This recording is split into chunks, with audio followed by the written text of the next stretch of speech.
1896, Swedish scientist Svante Arrhenius first predicted temperatures in the atmospheric carbon dioxide levels, which were getting high, and that would affect the Earth's temperature. Bless thee, bless all, and what a beautiful day in 1896. I predict no changes in the carbon dioxide level, Professor Svante. Actually, according to my calculations, in the next few years, the carbon dioxide levels will increase very highly and it will be dangerous to this Earth. That's blasphemy. Why would you think that?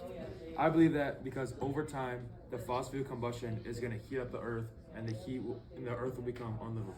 In 1938, steam engineer Guy Callender decided to take a break from his day job and began painstaking collecting records from 147 weather stations across the world. Doing all his calculations by hand, he discovered that the global temperatures had risen 0.3 degrees Celsius over the past 50 years. You have to look at this. I know that you're just a simple industry factory man, but you have to read my calculations. According to my calculations, over the past 50 years, the Earth's global temperature has gone up 0.3 degrees. Let me see. You're crazy. You need to log in. Dude, you really think that humans on Earth can change the climate, dude? No. Are you an idiot? You have to believe me. No, this is hard. As you can see, nobody believed Guy Callender. They ripped up his work and laughed in his face. This is the start of a long fight towards global climate protests. In 1952, Bell Labs, the research branch of the Bell Telephone Company in New Jersey, asked engineer Daryl Chapin to solve a problem. Daryl, I need you to do something for me. Like what? We need a new battery source for our telephones. Oh, I already have this great idea. Oh, do you See? now? We're gonna use solar panels to attract heat from the sun. Oh, is that renewable? Yeah. Howdy-ho, what do you know? In 1958, a young postgraduate geochemist called Charles David Keeling decided to compare the amounts of CO2 in water and air. Nobody had really tried to measure the level of CO2 in the atmosphere before. There was no off-the-shelf equipment he could use.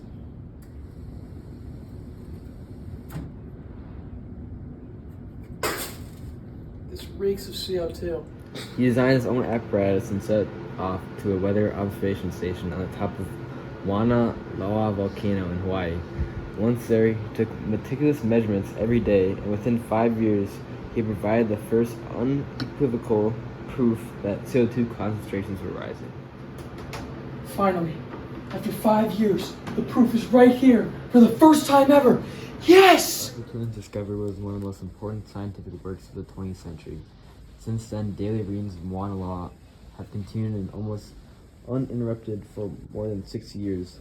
The Kneeling curve, which documents changes in CO2 level over time, is the longest continuous record of CO2 concentrations in the My world. work is finally complete. The Kneeling curve is the longest standing CO2 monitor known to man. In 1967, researchers Sakura Manabe and Richard Weatherald produced the world's first accurate computer model of the planet Earth's climate.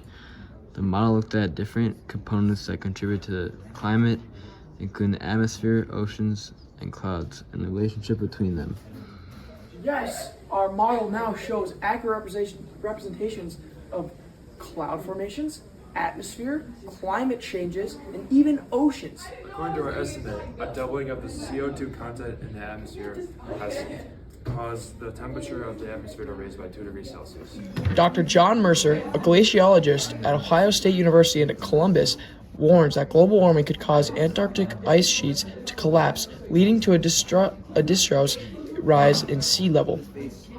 In 1968, Dr. Mercer was conducting field work at Reedy Glacier in West Antarctica when he discovered evidence of a former freshwater lake 1,400 meters high up in the Trans-Antarctic Mountains.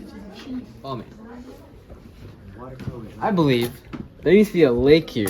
Oh my god, no way! Right now we're in the Trans-Atlantic Metro, 1,400 feet up. On April 22nd of 1970, a protest broke out that sparked an outrage in the way our government thought of the environment. Throughout the 50 years of traditional Earth Days, there have been many laws passed, including the National Environmental Education Act, the Occupational Safety and Health Act, the Clean Air and Water Act, and the Endangered Species Act. The people are now getting angry. I'm sick of it. I'm sick of the government suppressing the need of the climate and the earth in America. We want renewable resources and we want them now. We want our government to pay more attention to our climate and we want it right now. Years later. We want renewable resources and we still want them now. We still want the government to pay attention to our climate and we still want it right now.